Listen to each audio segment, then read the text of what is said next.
The high-level meeting of the General Assembly on antimicrobial resistance is called to order.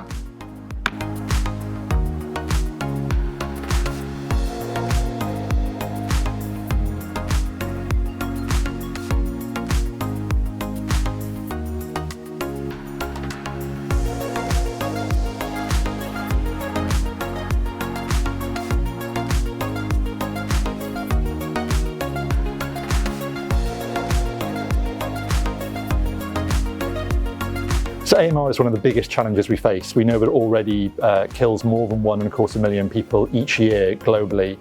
It cuts across multiple sectors, and we know that we need to be taking action between countries and across multiple different areas, multiple different sectors. So it's really important we can think about collaborative approaches that break down silos between countries or between different communities and really understand how to take action across multiple different fronts in multiple different ways. It's a problem that we have to fight as a big group of people across the world.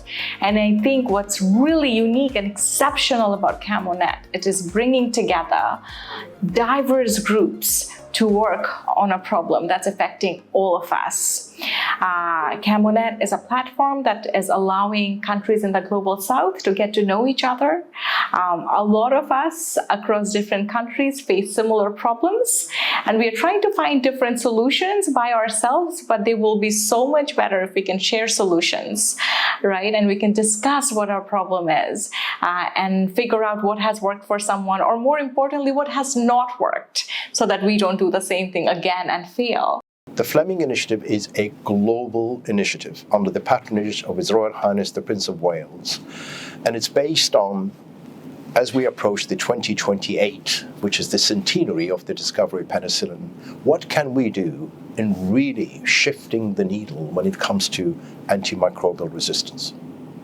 Highlighting that and the importance of that at a place like the UN, or as we're all gathered here for the UN General Assembly and the high-level meeting on antimicrobial resistance, sort of highlighting that while the science is really important and we have to get that right, it's not over until we communicate it. The science isn't finished until it's communicated.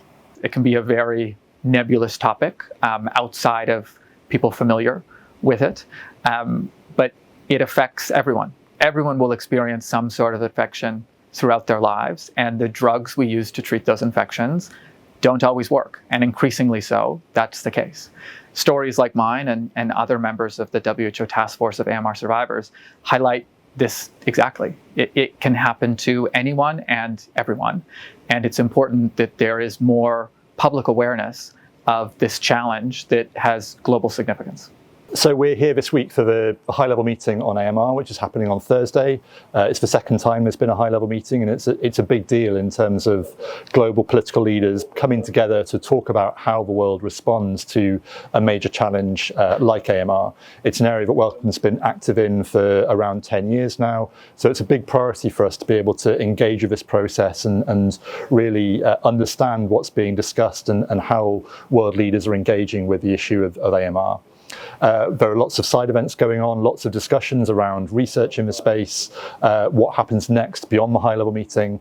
And then today we've been having a great discussion about public engagement and different ways to approach that and really understand how communities engage with the issue of AMR and how to improve awareness and understanding of the issue in those communities in all parts of the world.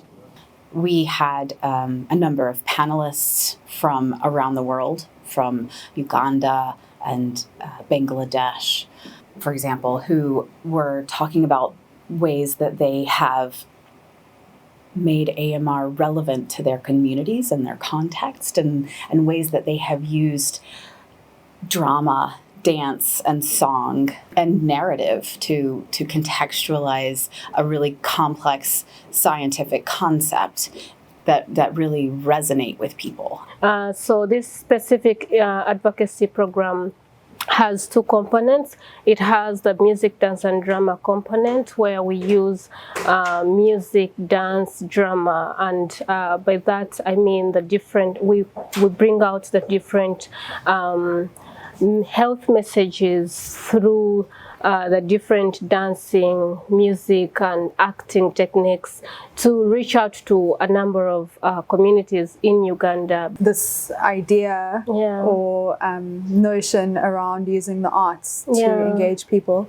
So from my perspective, our work in Cape Town is using documentary film and photography to engage young people. And we combine that with engagement with research, biomedical research, rather than health information. Because actually in South Africa, there's a lot of groups, especially around TB and HIV, that do a lot of health information. And we thought, because I'm trained as a scientist, a molecular biologist, we thought we had an opportunity to do research with engagement with biomedical research. And then you've got on the one side all this knowledge about research and the causes of disease and what are we doing to find better solutions. And then with the documentary film, there's all this community-based knowledge. So like, how does disease impact people's lives? What lived experience do they have? I think in my case, it really highlights how antimicrobial resistance can affect very severe infections, but also very minor infections. In my case, the bacteria that infected my shoulder was the same bacteria that causes acne. So it was never at risk of going septic or being extremely serious, but it made it extremely difficult to treat and led to a lot of morbidity. So I do now work primarily in healthcare, and antimicrobial resistance is a big focus area for me, both from the advocacy side, working with the World Health Organization Task Force of AMR survivors, and from the personal side as well. I will likely need future interventions regarding my shoulder, and I need to ensure that we have appropriate antimicrobials to be able to do so. So we're active on AMR across a number of fronts. In the research space, we support research into things like new antibiotics, trying to restart the pipeline of new drugs.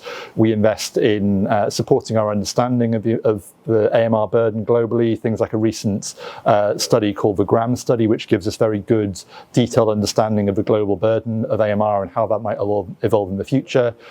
We engage on the policy side, which is where my work comes in terms of trying to support better understanding of the issue amongst policymakers and how the global policy community can respond to AMR. And then also we engage or support public and community engagement. So supporting efforts to raise awareness amongst communities and really, I guess, drive better and more constructive engagement between researchers, between policymakers, and between communities. And we have to do that in the spirit of mutual collaboration and mutual benefit. So it's not just a unidirectional transfer of knowledge. There is something for all of us to learn from each other. We're becoming friends, and again, when scientists become friends, great things happen. So it's a platform where like-minded people are coming together to do good science and actually have an impact in public health.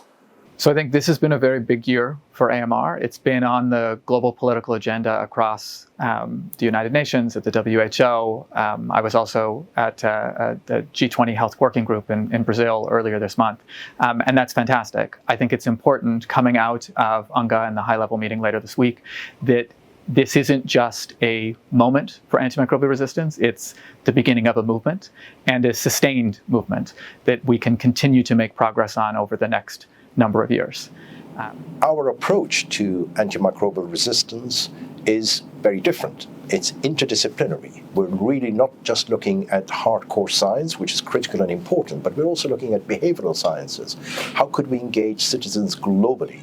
Because one of the drivers of antimicrobial resistance is the misuse of antibiotics in both human health, animal health, but also in the environment. Finally, how could we bring policy and better regulatory framework in trying to reduce the prevalence of antimicrobial resistance? And I hope that coming out of this week and coming out of meetings like this, that we see an increase in funding for public engagement and public education, because public, as it was mentioned today, public doesn't just mean a general sort of other. It's your families, it's your politicians, it's the people that you know, the people that are that matter, the people around you. It's everyone. It's all of us.